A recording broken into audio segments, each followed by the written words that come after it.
محدار كتما مقالة كراي أكابنة نقالس حزب وني حجزنا كبل تصاوعي تقريبا لهم لوجو ويدما أرما زباسهم سبب تقمي كاب عفار جزيف سراوي السودان إثيوبيا سقات يخون مهلو ميدياثات بترجاجامي يحبر له صباح سلطان كنسل نخلينا يبل أبي أحمد علي ሚኒስተር ጉዳያት ወጻኢ ቻይና በኢትዮጵያ መብጻሕ ያካይደሎ ሰኔት አሜሪካ ትራምፕ ኣብ ቬንዙዌላ ዝያዳ መጥቃዕት ንኸይፍጽም ዝድረቱ ውሳነ ሕሊፉ ኣብ መወዳእታ ዜናና ማድሮ ተጠላብነቱ ወሲኸሎ ሰላም ኣብ ኩሉ ኩርናዓት ዓለም ትርከቡ ተኸታተልቲ መደብና ዜናታት ዝዕለት በርእስተ ዜና ፈሊምና ሕዚ ድማ ናብ ዝርዝሮም ክነስግረኩም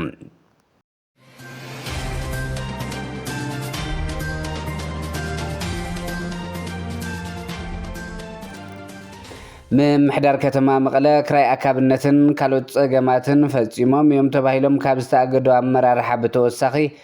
مصراي زدليو مغناتون كيد مصراي كاير كم زلو أبتي كيد مصراي حبرتسب زفولطو زبلو كله بمقلع كتحبابر كنتيبا كتما مقالة دكتور رداي برح صويام أب كتما مقالة زراي زلو صقامات سناي محدار كراي أكابنتن محدار طرح زقدف سلازي كونه ሕብረተሰብ ዝፈልጦን ዘጋጥሞን ኩሉ ከቃልዕ ይግባእ ድማ ኢሎም ጉዳይ ፀገም ሰናይ ምምሕዳር ናይ ሓባር ቃልሲ ዝሓትት እዩ ዝበሉ ዶክተር ረዳይ እዚ ዘለናሉ እዋን ክራይ ኣካብነት ልዕልና ረኺቡ ሓሊኹ ከውድቐና ከበታትነና ወይ ድማ ከም ህዝብን መንግስትን ብሓባር ብምዃን ተቃሊስና ጠጠው ክነብለሉ ክልተ ኣማራፂ ከም ዘሎ ብምሕባር ሕብረተሰብ ዝረኣዮም ዘጋጥሞም ፀገማት ሰናይ ምምሕዳር ክርእዩ ኣካብነትን ብምቅላዕ ኣብ ጎኒ ምምሕዳር ጠጠው ክብሉ ክቃለሶምን እቶም ከንቲባ ፀዊዖም ኣብ ከተማ መቐለ ጠንቂ ሰናይ ምምሕዳር ኮይኑ ዘሎ ጉዳይ ውራን ምሕደራ መሬትን ምቁፅፃር ብደረጃ ከተማ ኮነ ኣብ 7 ክፍላተ ከተማ ሓይሊ ዕማም ተጣይሹ ከም ዘሎን ኣብ ኩለን ክፍላተ ከተማ ዋና ኦዲተር ኣትዩ ኦዲት ይገብር ከም ዘሎ ዶክተር ረዳይ በርሀ ኮሚሽን ፀረ ግዕዝና ድማ ኣብ ዝተመርፁ ከባቢታት ኣትዩ ናይ ባዕሉ ስራሕ ይሰርሕ ከም ዘሎ ናይ ተከይድ ምፅራይ ውፅኢት ድማ ኣብ ቀፃሊ ንሕብረተሰብ ዕላው ከም ዝኾን ሓቢሮም ኣለው ህዝቢ ከተማ መቐለ ድማ ኣብ ጉዳይ መሬት ተጀሚሩ ዘሎ ከይድ ምፅራይ ዝተወረረ መሬት ኣብ ምምላስ ሓጋዝ ዝተራክህልዎ ተላብዮም ኣርማ ወይ ድማ ሎጎ ዝባእሶም ሰብ ጥቕሚ ካብ ዓፋር ድሕሪ ምክፍፋል ሓራ መሬት ትማሊ ዕለት 30/2018 ንባዕልኹም ከይፀረኹም ክትመርሑና ኣይትኽእሉን ብምባል ክልተ ኣዘዝቲ ክፍላተ ሰራዊት መራሒ ሻለቃ ዝርከቦም ጠቕላላ 41 ኣባላት ሓራ መሬት ዝነበሩ ትማሊ ኣማሽዮም ምስ ዕጥቆም ሓደ ብሬን 7 ክላሽንኮቭ ክልተ ናይ ቱርኪ ክላሽ በመሓዝ ናብ ትግራይ ኣትዮም ኣለው ብተወሳኺ ድማ ኣብ መሪሕነት ዘይምቅድዳው ስዒቡ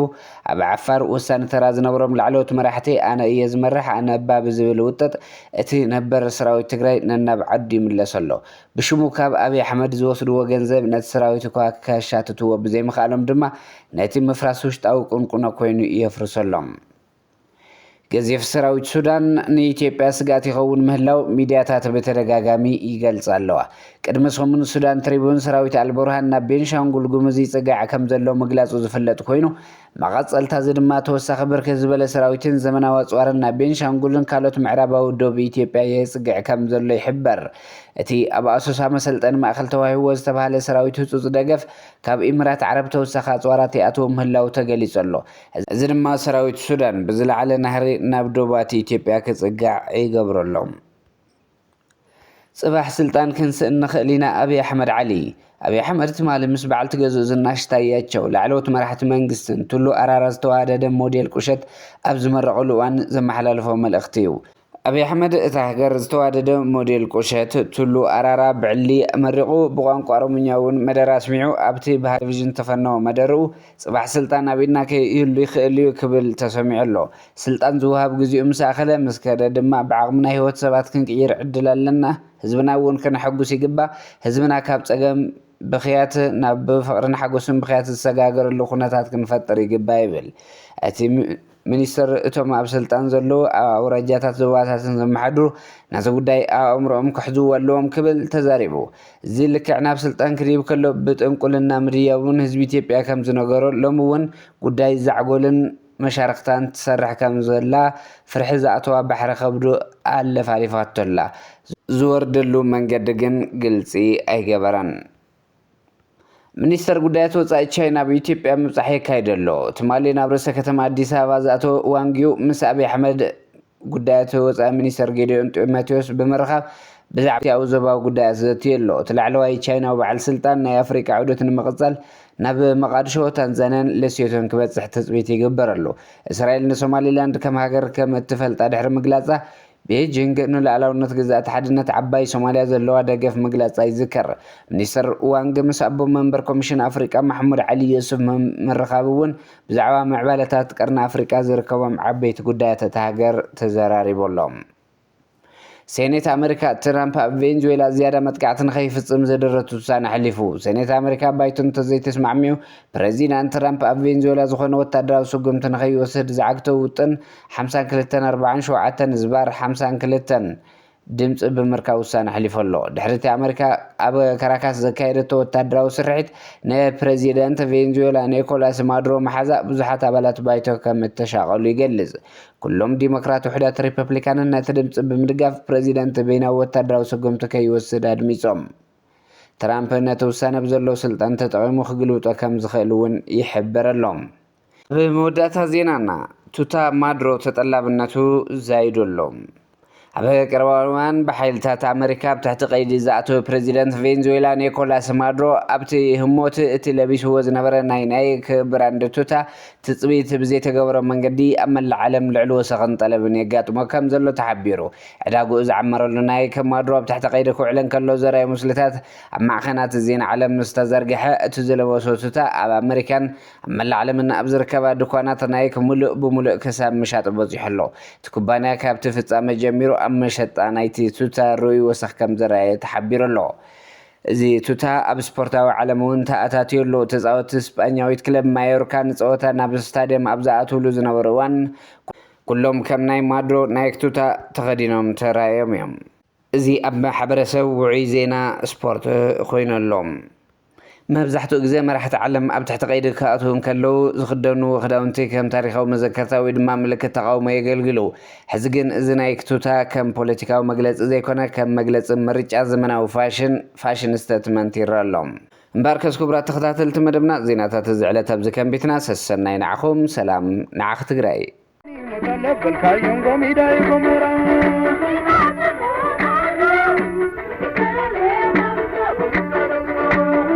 Vallo kurkurdu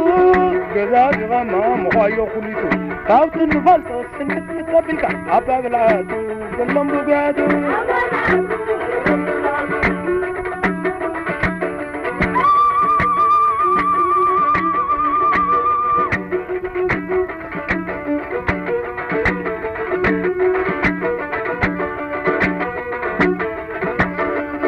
ran taqabilka bitula tanabi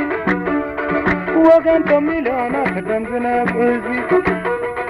حيا تبانا ما سلام دناي ما سلام دناي كل قرم سوري محرل وما خات غلا لخا وياد بخافة تركا نحسي زي قلو ترقمت كعتخا وزين دار ايدا فخص انحو كدمخا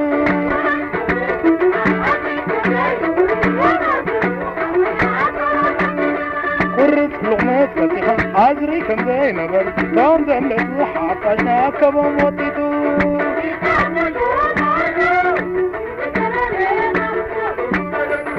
بيت بلو قرتو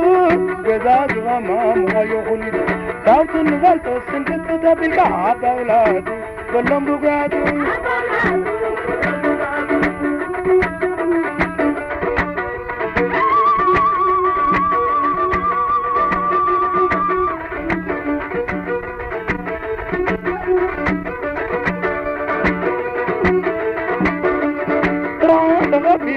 بتلا تناوي وكان كميلانا كدم زناب عزبي قومي لبانا وزنا سلام دناي وزنا سلام دناي عارفة أولاد كان قومي دوام قد كان تايس قديف كان لهم أنا خافديخا صنع قدار قد حفاش تقول بسكا حتى لنا عاقا مستنقل مسمركا